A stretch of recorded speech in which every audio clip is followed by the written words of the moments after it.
Hello दोस्तों, अपने तैयारी को धार दो विद मोहित सर के साथ। चलिए आज हम लोग प्रैक्टिस करेंगे डोज नंबर 12। इसके अंतर्गत हम लोग 20 क्वेश्चन, ठीक है, इसके अंतर्गत हम लोग 20 क्वेश्चन को कवर करेंगे। सो एक बार पुनः आपका बहुत बहुत स्वागत है गोल PhD आर्ट चैनल में। जी हाँ, गोल PhD आर्ट चैनल। आप जैसे ही सर्च करेंगे गोल PhD आर्ट चैनल, सिर्फ और सिर्फ आपका ही चैनल आएगा। तो चलिए हम लोग देखते हैं प्रश्न नंबर 1। कौन सा शासक पहाड़ों में घोड़ा युद्ध के लिए याद किया जाता है? तो घोड़ा युद्ध के लिए पहाड़ी शैली की बात हो रही है। तो पहाड़ी शैली की जब बात हो रही है तो हम लोग सबसे पहले खट से इसका उत्तर देंगे गोवर्धन सिंह।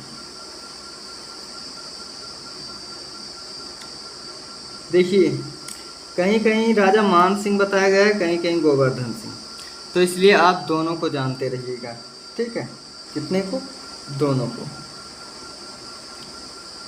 वैसे अगर हमें ज़्यादा प्रायोरिटी देनी होगी तो गोवर्धन सिंह को देंगे। ऑप्शन में ये नहीं मिलेगा। अगर ऐसी सिचुएशन मैंने इसलिए बताया, ये बात को क्लियर करने के लिए। देखिए, पहाड़ी शैली में अफ़गानी चीता किसे कहते हैं? बहुत सही, पहाड़ी शैली में अफ़गानी चीता किसे कहते हैं?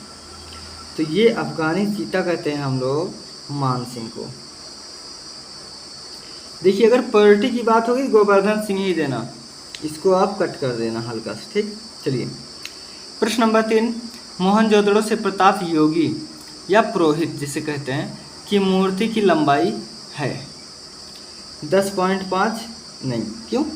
ये तो नर्तकी थी। हाँ, 25 सेंटीमीटर या 2.57 सेंटीमीटर, या इनमें से कोई नहीं। तो भैया इसका जो तीसरे का था ना, वो 25 सेंटीमीटर था। आगे देखते हैं प्रश्न नंबर 4। वैदिक शास्त्रों में इंद्र के कितने स्तंभ के भवन की चर्चा मिली है? तो इनके भवन की चर्चा मिली है 7।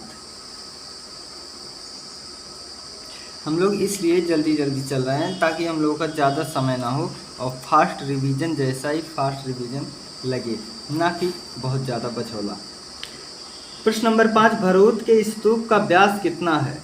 बहुत सही, भरहुत के स्तूप का व्यास कितना है? तो इसका सही जवाब है 68 मीटर।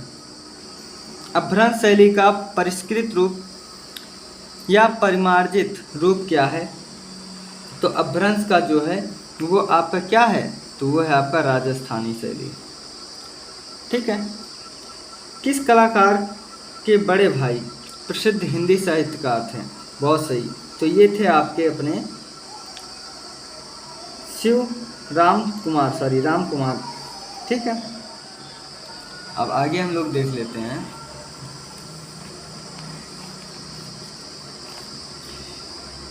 प्रश्न नंबर 8। दिल्ली शिल्पी चक्र में अभ्यंजनावाद व प्रभाववाद का प्रभाव किसके चित्रों पर देखने को मिलता है?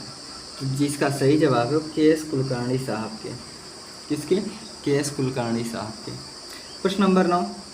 सन 1949 में जनपथ मार्ग पर नई दिल्ली में प्रदर्शित किस ग्रुप की प्रदर्शनी लगी थी? तो वो लगी थी जो है आपकी अपनी दिल्ली शिल्पी चक्र की। प्रश्न नंबर 10। चित्र आपको क्या दिखता है किस कलाकार की है? तो ये आपको है संतोष जी की, JR संतोष जी। आपको क्या दिखता है? आपको क्या लगता है? ऐसे है, ठीक है। अब देखिए प्रश्न नंबर 11। अल्बर्ट ड्यूरर का जन्म 1471 में कहाँ हुआ था? तो अल्बर्ट ड्यूरर का जन्म जो है वो हुआ था जर्मनी में।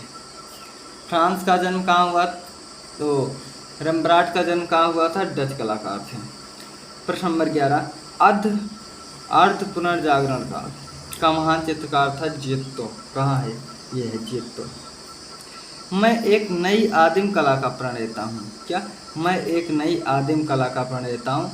इसमें सेजान जहाँ होंगे वही बिल्कुल सही जवाब होगा, और बिल्कुल सही जवाब आ रहा है सेजान साहब को। सामान्य पेंसिल की लंबाई क्या होती है? तो सामान्य पेंसिल की लंबाई जो होती है वो होती है हमारा, और अपना आप लोग जानते हैं 19 सेंटीमीटर। ठीक है, आगे देखिए। एल्युमिनियम प्लेट पर एचिंग की जाती है। एल्युमिनियम प्लेट पर एचिंग किससे की जाती है? तो आपका जहाँ दिखे आपको फेवर से। ठीक है। 16 number, mother feeling her child किस कलाकार की रचना है? मदर फीलिंग हर चाइल्ड, ये आपका है नंदलाल बोस, नंदू ही। जीवन का जन्म या भिड़ंत किसकी है? तो जीवन का जन्म और भिड़ंत है नित्यानंद महापात्रा की। ठीक है। इसके बाद है वेनेशियन सिनेटर रचना है। वेनेशियन सिनेटर रचना किसकी है? तो ये टेंटोरेटो। क्या? टेंटोरेटो। इंडस्ट्रियल आर्ट सोसाइटी संग्रहालय कहाँ है? कौन सा? इंडस्ट्रियल आर्ट सोसाइटी संग्रहालय कहाँ है? तो ये आपका है कलकत्ता में। 20 नंबर है, प्रश्न नंबर 20 देखिए है, 7 आश्चर्य या माचू पिचू जो 7वां आश्चर्य है कहाँ है?